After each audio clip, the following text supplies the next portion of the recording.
ইযা দুফিনা আব্দুল মুমিন ক্বালা লাহুল কবরু মারহাবান ওয়া আহলা।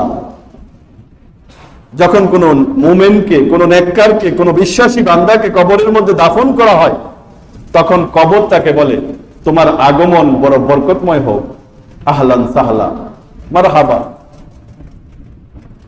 তোমার আগমন বরকতময় হোক, তুমি এসে গেছো, খুব ভালো করেছো। দুনিয়ায় যত মানুষ, আমার জমিনের উপর যত মানুষ চলাফেরা করত, তুমি আমার কাছে সবচাইতে বেশি প্রিয় ছিলে। আজ তোমাকে যখন তোমার পরিবারবর্গ, দুনিয়ার মানুষ তোমাকে আমার কাছে সুপর্দ করেছে, আমার কাছে ন্যস্ত করেছে, আজ তুমি আমার ভালো ব্যবহার দেখতে পাবে। এই বলে কবর তার জন্য দৃষ্টি সীমা পর্যন্ত প্রশস্ত হয়ে যাবে।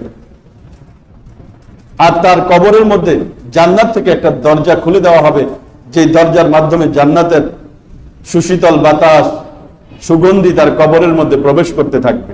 আর কবরের মধ্যে সে কিয়ামত পর্যন্ত ঘুমাবে।